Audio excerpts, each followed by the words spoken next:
वंदे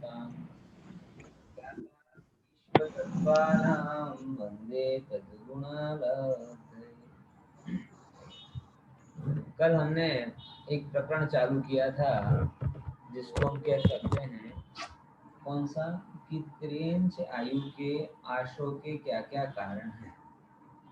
और त्रेंच आयु के आशों के कारणों में एक बहुत लंबी लिस्ट हमने देखी थी कि जिन जिन परिणामों से ये जीव त्रेंच आयु को पाता है, बराबर। और उसमें इतने सारे दिख रहे हैं आपको, बहुत सारे कि मतलब अगर ये जीव ओवरऑल इसका सार ये है कि अगर ये जीव कपट आदि के परिणामों में करता है तो निश्चित रूप से ये अशुभ गति यानी त्रेंच आयु की ही प्राप्ति करता है, बराबर। वहां पर एक अंतिम जो चरण था जिस पे चर्चा करना बाकी थी, इतने सब पे तो हो गई थी। आर्त ध्यान पूर्वक मरण करना। कौन सा कारण बोला? आर्त ध्यान पूर्वक मरण करना। देखो बड़ी विचारनीय बात है। व्यक्ति का जब मरण नजदीक आता है तो मरण के नजदीक आने पर उसके अंदर में अलग अलग जाति के भाव होते हैं। कोई रोता है, बिलखता है, मतलब मेरे बेटे को बुला दो, बेटी को बुला दो, नाती को बुला दो, पोते को बुला दो, ये खिला दो, वो खिला दो, बहुत वेदना हो रही है, बहुत ये हो रहा है, बहुत वो हो रहा है। यानी तमाम उसका चिंतन और शरीर आदि संयोगों पर ही चलता रहता है। और उसी चिंतन को हमने आर्त ध्यान नाम दिया है। तो ये सब चीजें अगर हमारे जीवन में दिख रही हैं, जैसे जैसे जीवन में मरण की आहट सुनाई दे रही है और हमारे अंदर में यही भाव बार बार आ रहे हैं कि भाई इसको उसको, तो आप निश्चित रूप से समझिएगा कि ये भाव अशुभ गति के विचार हैं। कौन से विचार हैं? अशुभ गति के आशों के कारण। यानी इन भावों से जीव को अगर इन परिणामों के साथ में कोई गति बनती है तो निश्चित रूप से वो अशुभ गति ही बनती है। बराबर समझ में आया? अशुभ आयु अपने शास्त्रों में आता है। और सेठ का एग्जाम्पल कि सेठ को सामयिक करने बैठे और सामयिक करते टाइम पर किसकी याद आ गई उन्हें? पानी की। अब नियम तो लिया था तो ये सामयिक में पानी नहीं पिएंगे, लेकिन मन में क्या चल रहा है? पानी पानी पानी पानी पानी चल रहा है ना। तो पानी पानी पानी चलता रहा तो परिणाम क्या हुआ? सारा जगत उस समय क्या बात कर रहा? अरे अरे सेठ जी की सामयिक करते करते देह छूटी। वो तो निश्चित रूप से कहाँ गए होंगे? देवगति में ही गए होंगे। बोलो, लोग यही समझ रहे होंगे कि नहीं समझ रहे होंगे? है, यही लग रहा होगा ना लोगों की, भाई पंडित जी उनकी तो वो तो बहुत बढ़िया देह छूटी है, वो तो सामयिक कर रहे थे वो तो। लेकिन उनको ही पता चल रहा था कि अंदर में तो पानी पानी पानी का अर्थ ध्यान चल रहा है। और ऐसे अर्थ ध्यान पूर्वक निधन हुआ तो गति कौन सी बनी? त्रेंच गति। खबर से ना सूथया कुआ माँ ढीढ़ का। ये कहानी तो पता होगी ना, बहुत प्रसिद्ध कहानी, मैंने बचपन में सुनी। नहीं पता? हितेन भाई सर है, खुशी बहन पता है, दिनेश भाई चलो बता देता हूँ। एक सेठ जी थे जो सामयिक करते थे। सामयिक करते थे तो मतलब उन्होंने एक बार ऐसा अभिग्रह लिया, अपने यहाँ पे है भी ऐसा अभिग्रह कि भाई जब तक इस दिए में तेल है तब तक मैं सामयिक करता रहूंगा, बराबर। ऐसा जानकर खा पी के पानी पीना भूल गए और सीधे खाने पीने बैठ गए। अब सेठ जी जैसे ही सामयिक में बैठे और मतलब प्यास लगाई, थोड़ी देर बाद प्यास लगाई।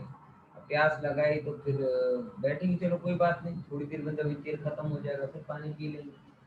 अब सेठानी जी को लगा अरे वाह, आज तो सेठ जी का बड़ा मन लग रहा है सामयिक में, इनको बाधा ना पड़े इसलिए तेल और डाल दो।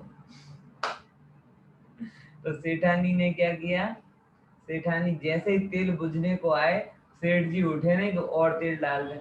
जैसे ही बुझने को आए वो सेठ जी उठे नहीं, आज तो इनका धर्म ध्यान में खूब मन लग रहा है। धर्म पत्नी थी भाई, ऐसा थोड़ी कि गुड़गुड़ा बोलती रहती पीछे पीछे कि बस बैठ जाते हो साधु की जैसे बन के, हमारा तो कोई जीवन ही नहीं है, हमारा तो कोई ध्यान ही नहीं है, कोई परवाह नहीं रखता है, ये नहीं कि ऐसी नहीं थी, सच्चे अर्थ में धर्म पत्नी थी। उसे लगा कि अरे बाप रे, सेठ जी बार बार ये ध्यान में भग्न ना हो जाए, इसके लिए सहयोगात्मक रूप में क्या करें, पानी बार बार डालें। अब यहाँ पे सेठ जी की वेदना बढ़ती जा रही, आर्त ध्यान होता जा रहा उनको, इष्ट संयोग, पानी मिले पानी मिले, वेदना हो रही वेदना हो रही, इतना ज्यादा उनका अर्थ ध्यान हो गया कि वो सामायिक करते करते, पानी पानी करते करते अंदर में उनकी देह छूट गई। अब ये सिद्धांत आता है, कौन सा, कि उन्होंने इच्छा किसकी की थी, भले ही सामायिक कर रहे थे, लेकिन परिणाम तो पानी का था ना, आर्त ध्यान था ना। तो कर्म आपके बाहरी वेश को नहीं देखते, कर्म तो देखते तुम्हारे अंदर में क्या चल रहा है। अब उनके अंदर में पानी ही चल रहा था, तो कर्म ने कहा तथास्तु, तुम्हें पानी प्रिय है तो जाओ पानी में डेढ़ हो जाओ। तो उन सेठ को आर्त ध्यान के फलस्वरूप त्रेंच गति मिली, और त्रेंच गति मिलने पर वो अपनी ही सेठानी के कुएं में डेढ़ यानी मेंढक हुए।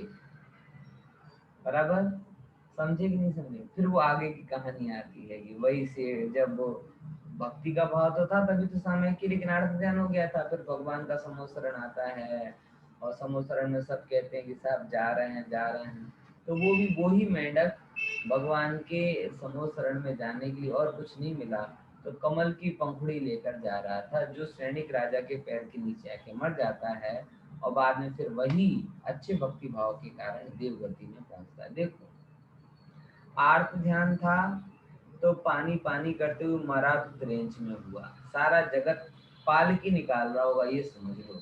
सारा जगत ये बात कह रहा होगा कि इससे अच्छी तो मृत्यु हो ही नहीं सकती, ऐसे ही कह रहा होगा ना। लेकिन सेठ जी तो अपने परिणाम का फल भोगने कहाँ हुए, डेट गए, और बाद में जब किसी को पता भी नहीं चला, वो हाथी के पैर के आके नीचे मर गए, लेकिन परिणाम अच्छे थे, तो देवगति का देव हुआ। यानी जैन धर्म की परंपरा क्या है, जैन धर्म की व्यवस्था क्या है, ये हमें यहाँ से देखने समझने को मिलती है। ठीक है ना? तो अगर कोई जीव आर्त ध्यान पूर्वक मरे तो वह भी त्रेंच गति का त्रेंच हो सकता है। इसीलिए मरण के समय पर ये विचार मत करना कि मेरे बेटे को बुला दो, कि बेटी को बुला दो, कि इसको बुला दो, कि उसको बुला दो। सब कोई आए तो ठीक, ना आए तो ठीक, मैं तो अपने चैतन्य परिणामों में ही रह रहा हूँ। ये तैयारी हमारी आपकी सबकी होनी चाहिए। बार बार क्या करना, कौन आया कौन गया, ये इच्छा अधूरी रह गई। वो एक एक इच्छा के लिए कितने भाव धारण करने पड़ते हैं, आपको पता है? एक एक इच्छा के लिए, एक इच्छा की पूर्ति के लिए ना जाने कितने। इसलिए मन में किसी भी प्रकार की इच्छा रखने का प्रयास नहीं करना, बने वहां तक सब प्रकार से निर्भर होकर समत्व की प्राप्ति पूर्वक देह छोड़ना। देखो भैया, एक बात कहता हूँ कि हम लोग निर्ग्रंथ मार्ग के अनुयायी हैं। कौन से मार्ग के अनुयायी हैं? निर्ग्रंथ। निर्ग्रंथ का मतलब क्या होता है? पता है निर्ग्रंथ शब्द का मतलब? हाँ बोलो खुशी बहन, क्या होता है? सर परिग्रह रहित। परिग्रह रहित, वो तो ठीक है, एक शाब्दिक अर्थ उसका होता है निर्ग्रंथ, कि जिसकी कोई भी ग्रंथि नहीं, ग्रंथि नहीं, गांठ नहीं है मन में। ग्रंथि यानी गांठ, तो जो जिसके मन में किसी भी प्रकार की कोई भी गांठ नहीं है, एकदम धारावाहिक प्रवाही, कोई इच्छा नहीं है, कोई इच्छा का संस्कार नहीं है, बस सरल जैसा आया वैसा जा रहा है, ऐसा जो सरल मरण है वो प्रशस्त परिणाम है। और ये इच्छा, भले आपने क्या कहें कि सीएम बन गए, लेकिन मन में इच्छा रह गई, अरे सीएम तो बन गए, बताओ पीएम नहीं बन पाए है ख्याल में है कि नहीं है? यानी एक एक इच्छा के लिए आपको कितने कितने भाव धारण करने पड़ सकते हैं। इसीलिए निर्गंथ मतलब गांठ रहित हो जाना। कैसे हो जाना? गांठ रहित हो जाना। बराबर, ठीक है, चलो चलते हैं। तो ऐसे कोई भी प्रकार का कोई संकल्प विकल्प मन में मत रखना। मेरा क्या होगा, मेरे बैसने में क्या आएंगे, मेरे इसमें क्या, अरे छोड़ो भैया, आने वाले आएंगे, जाने वाले जाएंगे, तुम निकल लो, काम पूरा, अपनी फ्लाइट पकड़ो और आगे बढ़ो। वो बाकी एयरपोर्ट पे कौन कौन रह गया, स्टेशन पे कौन कौन रह गया, अब तुम क्या करो, किसी को ले जा सकते हो क्या? ले जा सकते हो तो ले जाओ, और ले जाओ बोलो कि चलो भैया मरने आना है क्या, तो कौन साथ चलता है देख लेना। है, ख्याल में आया कि नहीं आया? इसीलिए ये सब कोई कोई प्रकार की इच्छा और अपेक्षा मन में मत रखना, क्योंकि वो बहुत हानिकारक होती है ना। देखो, आगे अपन अब चलते हैं। जिन परिणामों के कारण हम मनुष्य हुए, तो मनुष्य किन परिणामों से हुए, मनुष्य गति के आश्रव के क्या कारण हैं, वो इस सूत्र में बताए जा रहे हैं। देखो, अपन समझते हैं मनुष्य गति के आश्रव के कारणों में, है ना। सूत्र है, अल्पारंभ परिग्रहत्वं मानुषस्य, बोलो, अल्पा अल्पारंभ अल्पारंभ परिग्रहत्वं मानुषस्य मानुषस्य, अल्पारंभ परिग्रहत्वं मानुषस्य, अल्पारंभ अच्छा, बहुत से लोगों के पास में वो नहीं होगी ना, क्या कहते हैं, स्लाइड नहीं होगी, तो बोल नहीं पाए, अब बोलो चलो। बोलो, अल्पारंभ अल्पारंभ अल्पारंभ परिग्रहत्वं मानुषस्य। बहुत बढ़िया। अल्प आरंभ और अल्प परिग्रह मनुष्य आयु के आशो का कारण है। क्या कहना चाह रहे हैं, जरा तो समझते हैं। देखो कि किन भावों से आप मनुष्य हुए हो, किन भावों से आप मनुष्य हुए हो, ये चीज हम यहाँ विचार रहे हैं। कौन से भाव हुए साहब, कि अल्प आरंभ पूर्व पर्याय में, कौन सी पर्याय में, पूर्व पर्याय में, जब हम अन्य अन्य अवस्था में थे, उस समय हमने अल्प आरंभ मतलब अल्प पाप का जीवन जिया होगा, अल्प परिग्रह मतलब संतोषी वृत्ति को धारण किया होगा, तब उस प्रशस्त परिणामों का फल हमें इस रूप में मिला कि हम मनुष्य हुए। पता है, कोई पैसे कमा कमा के, राजपद पा पा के मनुष्य नहीं होता। आप मनुष्य गति में, एक बात बताऊं, जो भी कर रहे हैं उससे आपको और कुछ तो मिलेगा, मनुष्य गति तो नहीं मिलने वाली। धन कमाने में आप जीवन लगा रहे हो, परिग्रह के कारण नरक में जाओगे। कपट कर रहे हो, मायाचारी के कारण त्रेंच में जाओगे, बराबर। लेकिन जो क्या कहते हैं कि जिन भावों से उच्च, यानी प्रोग्रेस तो सेकेंडरी बात है, आप जहां पर हो वहीं की वहीं स्टेबिलिटी आपको मिले, तो उसके लिए भी दो भाव बोले। कौन कौन से दो भाव? एक तो आपका पापहीन जीवन होना चाहिए। कौन सा जीवन? पापहीन और परिग्रहहीन। पापहीन और परिग्रहहीन जीवन को हम दीन जीवन कहते हैं। कोई व्यक्ति कोई मौज शौक में पाप ना करता हो, सच बताओ, शांति से 2 टाइम रोटी खाता हो, कहीं ना ज्यादा लप जप कुछ नहीं, दिखावा कुछ नहीं, शो अप कुछ नहीं, आप आ तो ये कोई जीवन છે, આ તો શું છે, એના કરતા તો મરી જવું હારું, बोले ऐसे बोलते हैं। अगर आप यहाँ तक, तो पता नहीं क्यों लोगों को कोई भी विषय में कैसा कैसा आकर्षण होता है। बहुत सारे होते हैं ना, जैसे अपन बोले कोई जैन है, हम आलू प्याज नहीं खाते, तो પછી શું જમો છો, પછી જમો છો શું? अरे भाई, तेरी दृष्टि में कांदा भटाका के अलावा कुछ और नहीं होता होगा, हमारे यहाँ तो 50 चीजें। ऐसे व्यसनियों के सामने कभी आप ऐसी बात करो कि भाई शराब नहीं पीते, व्यभिचार में नहीं जाते, स्मोक नहीं करते, तंबाकू नहीं, तो પછી શું કામ जिंदा છો એમ કે। हैं? आपको ऐसा सुनने को मिला? मैंने बहुत सुना है। सुना अभी है। अपने बीएड के दोस्त या कोई जो हमारे दोस्त हैं ऐसे गांव के जो भी हैं, उनके बीच में कभी अपन ऐसी बात कर, ये नहीं खाते, ये तो जिंदा क्यों हो, तो मर जा, सन्यासी बन जा, बाबा बन जा, ऐसे। मतलब ये एक व्यक्ति को सिस्टम समझ में नहीं आता हमें कि जहां पर इन व्यसनों के इर्द गिर्द ही जीवन की बनावट उन्होंने रख ली है। अगर उनको इस जीवन में व्यसन ना मिले, कमाना, खाना, व्यभिचार, भोग विलास, घूमना फिरना, ये सब पाप और परिग्रह आदि की क्रियाएं। लेकिन अगर उनको वो ना मिले तो उसे लगता है कि पूरी मनुष्य पर्याय पानी पानी हो गए, कोई काम की नहीं है, नाकामी हो गई। ऐसा होता है क्या? लेकिन हमें पता है ना मनुष्य पर्याय की वैल्यू। भाई तुझे मनुष्य होके कुछ फायदा नहीं नजर आया ना, मतलब तू ऐसे कर्म बांध रहा है कि अब दूसरी पर्याय में तुझे मनुष्य गति मिलेगी ही नहीं। है, समझ रहे कि नहीं समझ रहे? मनुष्य होकर तू इस चीज की कदर नहीं कर रहा कि अल्प आरंभ और अल्प परिग्रह के फलस्वरूप मुझे मनुष्य गति मिली है, तो मोक्ष मिले के ना मिले वो बात की बात है, लेकिन दोबारा मनुष्य गति मिले इसके लिए मैं अल्प आरंभ और अल्प परिग्रह का मैं रहूं, ये भाव तो आना चाहिए ना। लेकिन वो दीनता का कॉन्सेप्ट इतना ज्यादा दिमाग में भर गया है कि परिग्रह बिना, जैसे वचनामृत में आता है ना वेंसरी के, कि पैसा जेम जगत में हम लागे ना, पैसा वगैरह चालतू नहीं है। समझ में आ रहा है कि नहीं आ रहा?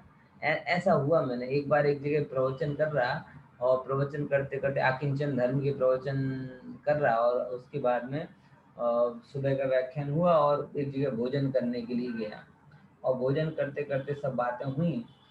तो सुरेंद्र नगर की बात है, तो सुरेंद्र नगर में एक भाई कहेंगे पंडित जी आपका प्रवचन बहुत अच्छा था, बहुत बढ़िया था, पर साचू कौन है? मैंने बोल बोल भाई साचू शू છે? ખરેખર તમે ગમે તેમ કહો પણ પૈસા વગર ચાલતું નથી।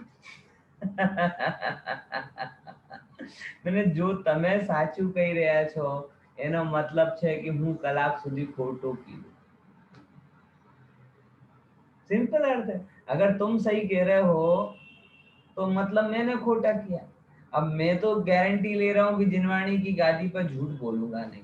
अब इसका मतलब है आप ये स्वीकार कर लो कि आपने खोटा बोला है। बोले पंडित जी साचू को थतो ज नहीं। अरे भाई जगत में विचार कर, मैंने फिर उनको भाव भाषण कराया, मैंने विचार कर कितने लोग पैसों में जी रहे हैं, 4 गति में से पैसों की व्यवस्था कौन सी गति में, पहले ये बता। है पेड़ पौधों को पैसे की जरूरत है, कीड़े मकोड़ों को पैसे की जरूरत है, मक्खी मच्छर गाय बकरी भैंस घोड़ा गधा इनको किसी पैसे की जरूरत है क्या? नारगियों को पैसे की जरूरत है क्या? है विचार कर, त्रियंचों को जरूरत नहीं, नारकियों को जरूरत नहीं, देवगति के भी पैसे में नहीं आते, वो मनी में नहीं आते, उनके रत्न वत्न की व्यवस्था होती है, बात अलग। अब मनुष्य में भी मनुष्य गति में भी अरहंतों को पैसे की जरूरत है क्या? सिद्धों को पैसों की जरूरत है क्या? साधुओं को पैसे की जरूरत है क्या? विचार करके देखो, ये सब हैं जो देहधारी हैं लेकिन धन आदि से रहित हैं, उनको कोई और उनका कोई अस्तित्व पे कोई फर्क नहीं पड़ रहा। यानी जो हमारे मन में एक मान्यता है कि साचू कहूं तो पैसा वगैरह चालतू નથી। भाई पैसा वगैरह કેટલાનો ચાલે છે, જો પૈસાથી ચાલનારા લોકોની સંખ્યા કેટલી और पैसा वगैरह चालनाराની संख्या કેટલી। मनुष्य गति में भोग भूमि में धन की जरूरत नहीं होती है, बोल होती है क्या? भोग भूमि विलेक्षों को धन की जरूरत नहीं होती। यानी वेरी फ्यू पर्सन, बहुत कम व्यक्ति जहाँ पे मुद्रा से जीवन जी रहे। ये मुद्रा की व्यवस्था तो 100-150 साल पुरानी, 200-250 साल पुरानी। सबसे उससे पहले मुद्रा ऐसी नहीं चलती थी, तो क्या पहले कुछ नहीं चलता? पर समस्या वो नहीं है, समस्या ये है कि हमने अपने वजूद को धन से जोड़ दिया है। हमारे अंदर में ये लगता है कि इसके बिना कुछ नहीं है। इसीलिए वचनामृत में बंसरी बहन ने कहा कि जेम डगले ना पगले डगले ना पगले पैसा જોઈએ एम डगले ना पगले आत्मा જોઈએ છે। जैसे आपको ये लगता है कि अगर मैं पैसे भूल जाऊं तो कैसे करके वापस पैसे लूं, ऐसा मेरे मन में भाव आता है। वैसे ही ज्ञानी कहते हैं कि अगर तेरी दृष्टि आत्मा से हट जाए तो तुरंत ये भाव आना चाहिए कि कैसे करके मैं पुनः आत्मा में स्थित हूं। बराबर समझ में आया? ख्याल में आया कि नहीं आया? इसीलिए बहुत विनम्रता के साथ में आपसे निवेदन कर रहा हूं कि आपकी अमूल्य मनुष्य पर्याय को इन पैसे और धन व्यवहार के चक्कर में गंवाएं। हाँ, मैं इस बात को मानता हूँ कि गृहस्थ है तो आज की व्यवस्था के अनुसार उसकी आजीविका आदि के लिए धन की व्यवस्था तो होनी चाहिए, क्योंकि आज ये सिस्टम बन गया है। इसीलिए आवश्यकता अनुसार धन का निषेध नहीं कर रहा है, लेकिन धन के लिए जीवन व्यर्थ गंवाने का निषेध कर रहा है। कुछ दिन पहले वैदेही ने एक सुंदर प्रश्न किया था, मुझे बहुत अच्छे से याद है, मेरे पास कोई उसका उत्तर नहीं था। उसने बोला कि पापा, ये 2000 का नोट कागज का टुकड़ा ही तो है, फिर क्यों हम इसको इतना संभाल के रखते हैं? और दूसरे कागज फट जाए तो दुखी नहीं होते, 2000 का नोट फट जाए तो क्यों दुखी होते हैं? बिल्कुल 100% सही थी। अल्टीमेटली वास्तविक रूप में देखा जाए तो 2000 का नोट भी क्या है? कागज का टुकड़ा ही है। तो फिर और कागज न्यूज़पेपर फट गया, हमें दुख नहीं हुआ, तो 2000 का नोट फट गया तो क्यों दुख हुआ है? विचारो। वास्तविक दृष्टि से देखो तो ये 2000 की पिंक कलर की पत्ती है, वो पिंक कलर का पिंकी नोट तुम्हारे कोई किस काम का? ना उसे खा सकते हो, ना पी सकते हो, कुछ भी नहीं कर सकते। बराबर ख्याल में है? इसीलिए आवश्यकता ये है कि जो गरिमा हमने जीवन में धन को दी है, वैसी गरिमा अब हम चेतन को देना चालू करें। धन आपको कहीं का नहीं छोड़ेगा, और चेतन की महिमा दोगे तो सिद्ध शिला से पहले नहीं छोड़ेगा। धन की चिंता में आप एक दिन निर्धन होकर मर जाओगे, और अगली पर्याय में फिर जीरो से शुरू करना पड़ेगा, गधे कुकर सुकर बनकर। इसीलिए अब इस भ्रम में मत जियो। अभी विचार करो कि मैं इस पर्याय को पुनः पुनः अगर मनुष्य होना है, क्योंकि भाव के अभाव के लिए मनुष्य होना तो जरूरी है ना, तो मैं भाव के अभाव के लिए क्या करूंगा कि पुनः पुनः ये अल्प आरंभ और परिग्रह में जीवन। और मैं सबसे निवेदन करता हूँ कि मरण समय परिग्रह का पोटला लेके मत जाना। जो भी है, जितना भी है, उसका सबका वहीवट करके खाली हाथ आए, और विधिवत खाली हाथ रूप में जाना। बहुत सारे लोग यहाँ पे डोर डायपन बताते हैं, बुजुर्गों की बातें चलती हैं ना, तो वो ऐसी बातें बहुत कहते हैं, क्या जो मूर्खता नहीं करता, बराबर ज्યાં સુધી જીવે ત્યાં સુધી બધી વસ્તુ છોકરા કે વહુને नहीं આપી દેવાની, પછી રાખશે नहीं। एक बार मैं गार्डन में ऐसे निकल रहा था, तो एक बुजुर्ग है मत्यंध दूसरे बुजुर्ग मत्यंध को पढ़ा रहा है, और सब उसके अनुयायी सुन रहे। देखो, આપણે મૂર્ખતા नहीं करवानी, ગાંડપણ नहीं करवाનું, છેક સુધી બધું પોતાના પાસે જ રાખવાનું। કેમ? कि जो બધું આપી દેશે તો તને તારા છોકરાઓ રાખશે નહીં, और सब सरेगा। मतलब ये सब लोग आपको परिग्रह के साथ ही मरो, और मरकर ना जाने कौन कौन सी गति में पैदा हो, इसकी तैयारी करो। अरे भैया, मैं आप लोगों को जिनवाणी जो बात बता रही, मैं कोई राह चलती बात नहीं बता रहा। છેક સુધી પૈસા બચાવીને રાખવું જોઈએ। બિલ પણ આપણે રાખીને ત્યારે શું લખીએ છીએ? મારા મર્યા પછી આવું કરજો, ये लिखते ना, मतलब लास्ट तक परिग्रह तो रखना ही रखना। ये जिनवाणी नहीं कहती। जिनवाणी कहती है मर्या પછી तो तू जो બધું માથા ઉપર રાખીને મરીશ તો ખબર નથી ક્યાં જશે। તો મર્યા પછી કંઈ કરવાનું એવું જીનવાણી નથી કહેતી. જીનવાણી શું કહે છે? કે ભાઈ મરતા પહેલા જ બધું વહીવટ કરી દેજો.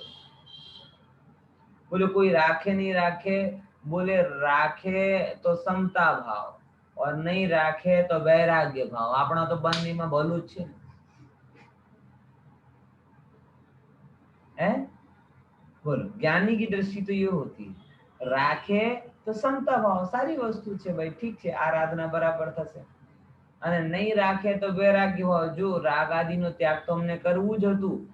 એ છોકરા સારો વ્યવહાર કરે તો રાગ ધીમે ધીમે છૂટે, અને ખરાબ વ્યવહાર કરે સંતતિ તો ઝાટકે રાગ તૂટી જાય, તો વૈરાગ્ય આવી જાય. તો એ સારું, એમાં શું ખોટું છે? તો એટલા માટે હું રાખે તો સમતા ભાવ અને નહીં રાખે તો વૈરાગ્ય ભાવ. તો સમતા એ સ્વીકારે છે ને વૈરાગ્ય પણ સ્વીકારે છે. આપણે તો વિન વિન પોઝિશનમાં છીએ. બીજા નંબરની વાત, તમે તમારા પુણ્ય પ્રમાણ વસ્તુને મૂકો, વિકલ્પ પ્રમાણ નહીં. શું કીધું?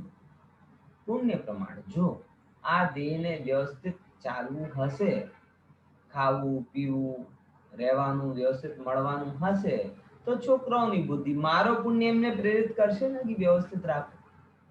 અને મારા નસીબમાં જ પુણ્ય ના હોય તો હું ગમે તેટલો શું કહું હાથ પગ ચલાવું તો એ નહીં મળે. અત્યારે નથી થતો. જો હું કેટલા દાખલ, એવું નથી कि ऐसा नहीं है कि बच्चों की इच्छा नहीं है कि करे माँ पिता की सेवा, और ऐसा नहीं है कि पिता को जरूरत नहीं है, लेकिन परिस्थिति ऐसी बन गई है कि बाप यहाँ पर है और बेटा न्यूयॉर्क में, बेटी ऑस्ट्रेलिया में. अब यहाँ कोरोना में बाप दादे मर गए, माँ बाप दोनों मर गए और बेटा आ ही नहीं पाया. अब देखना, समझ रहे हो कि माथे पल्ले में पुण्य नहीं था. क्या नहीं था?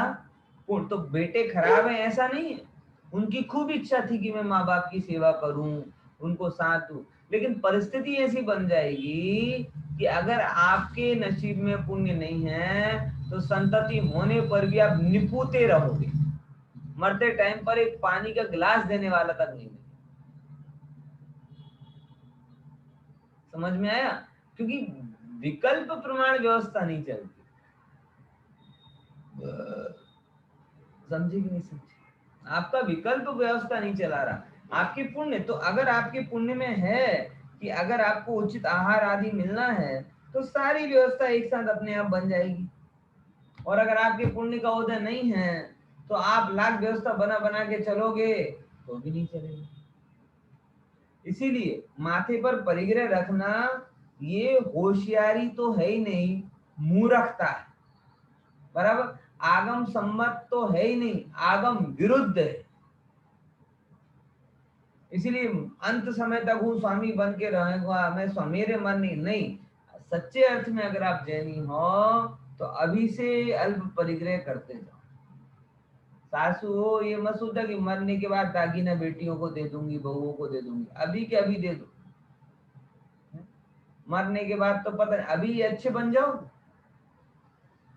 सब उनको ही है, अपन कहते ना उनका ही है, तो फिर आराम से आप निर्भर होते जाओ. बोले नहीं, मरूंगी तब तक तो छल्ला मेरी कमर में ही लटकेगा है, चाबी तो मेरे पास ही होगी. ये सब अधोगति में गमन के कारण.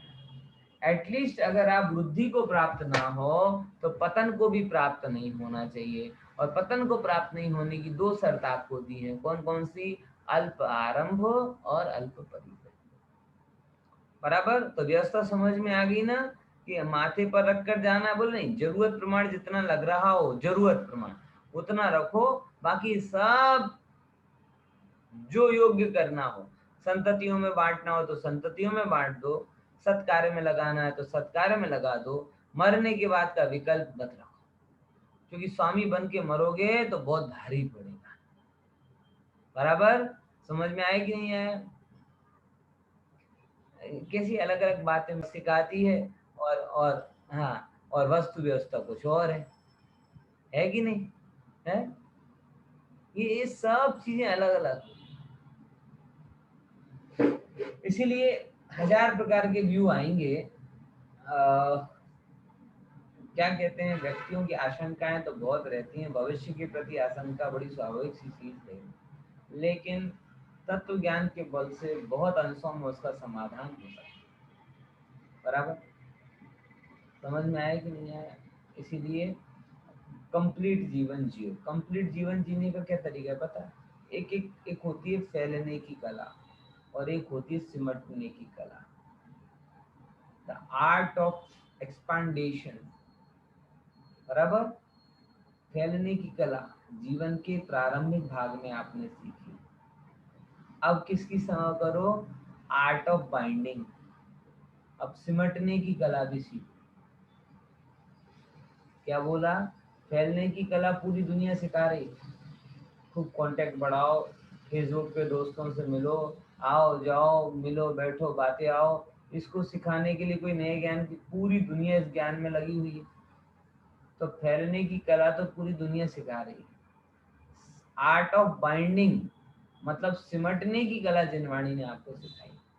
और सिमटने की कला के अनिवार्य चरण हैं अल्प आरंभ, अल्प परिग्रह, और आगे बढ़ोगे तो अल्प परिचय, अल्प प्रवृत्ति, अल्प भोजन, अल्प संकल्प विकल्प। ये सब अल्पता अल्पता अल्पता करते जाए तो वो आर्ट ऑफ बाइंडिंग में एक्सपर्ट हो जाए। बराबर, क्योंकि ये आर्ट ऑफ फाइंडिंग के लिए आर्ट ऑफ बाइंडिंग करना जरूरी। क्या बोला? आर्ट ऑफ फाइंडिंग, वस्तु को फाइंड करना है ना, आत्म वस्तु को, तो खोजने की कला के लिए आर्ट ऑफ बाइंडिंग मतलब सिमटने की कला आनी चाहिए। फैल फैल कर खोज नहीं पाओगे, सिमट कर खोज जाओ। गजब की रीति। बराबर, दुनिया में किसी को खोजना हो तो चार व्यक्ति हो तो कहते हैं तुम इस दिशा में खोजो, तुम इस दिशा में खोजो, तुम इस दिशा में खोजो, तुम इस दिशा में खोजो। चार को अलग अलग दिशाओं में खोजने पहुंचाते हैं तो वस्तु मिल जाती है। आत्म वस्तु में अगर चार व्यक्ति हो तो क्या कहेंगे? तू भी यहीं खोज, तू भी यहीं खोज, तू भी यहीं खोज, और तू भी यहीं खोज। कुछ मत करो, ज्ञान से बोलो कि आत्मा को जाने, श्रद्धान को बोलो कि आत्मा को अपना माने, चरित्र को बोलो कि आत्मा में लीन रहे, और वीर शक्ति को बोलो कि ये सब करने की ताकत प्रदान करे। यानी चारों जगह कौन हो गए? चार दिशा नहीं हुई, चारों में ही आत्मा हो गई। बराबर है? चलो अपन और मनुष्य गति के लिए और क्या क्या चीजें देख लेते हैं जरा। यहाँ से स्वभाव मार्दवम च, बोलो। स्वभाव मार्दवम च। स्वभाव मार्दवम च। स्वभाव मार्दवम च। स्वभाव में मृदुता रखना, सरलता रखना, कोमलता रखना, वो भी मनुष्य आयु के आश्रय के कारण है। वक्रता रखना, कुटिलता रखना, देश काल इसके हिसाब से ऐसा वैसा हजार प्रकार के मन में विकल्प रखना, ये सब अधोगति के कारण है। और सरलता के साथ में जीवन जीना ये मनुष्य आयु के आश्रय का कारण। और भी कुछ बातें हैं जो इसमें विचारणीय है, अपन इसमें देखते हैं स्लाइड में, और बहुत सारी बातें हैं। देखो ये कहाँ आ गए?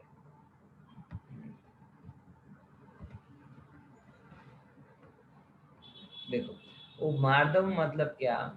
उपदेश की अपेक्षा बिना होने वाली परिणामों की कोमलता।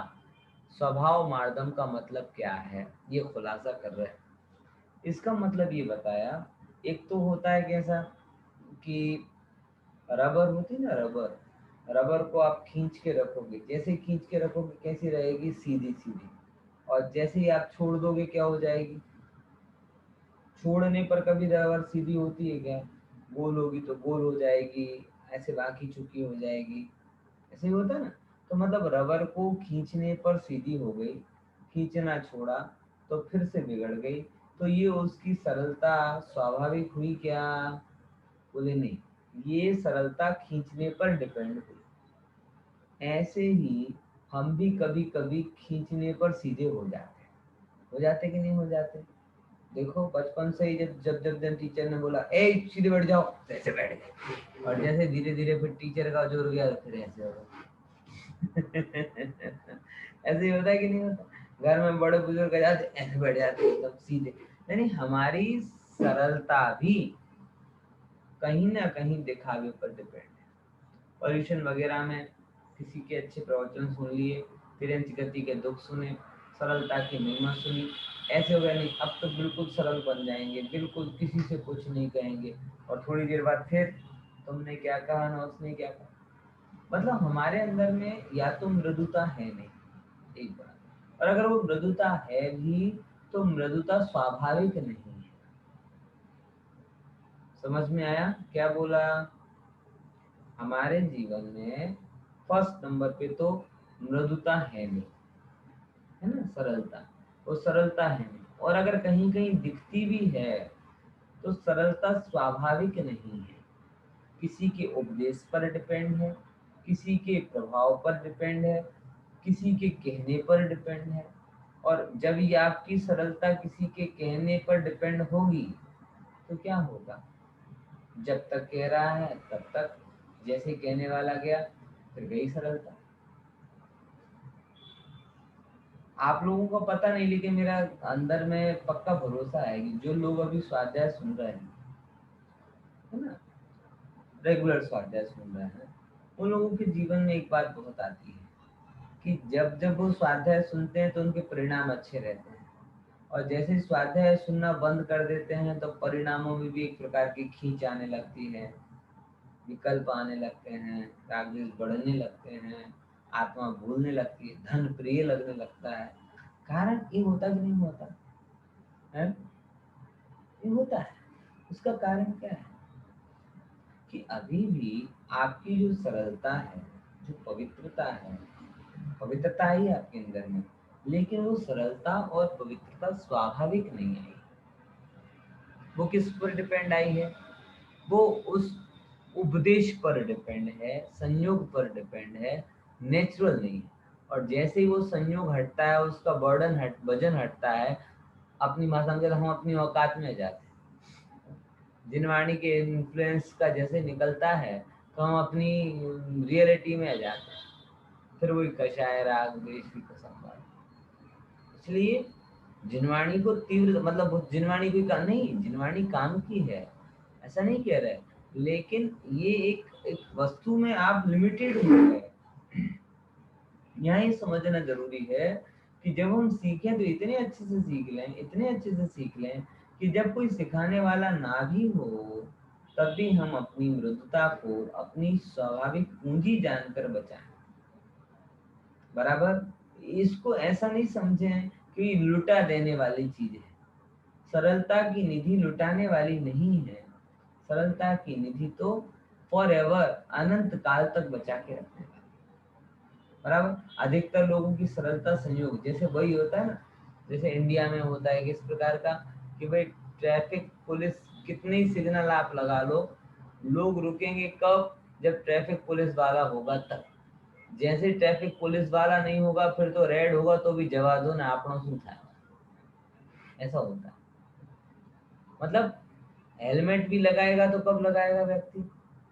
इंडिया में जैसे अभी हेलमेट लगा ली, मास्क लगा ली, चलो ठीक है, बराबर, क्या लगाया? मास्क। अब मास्क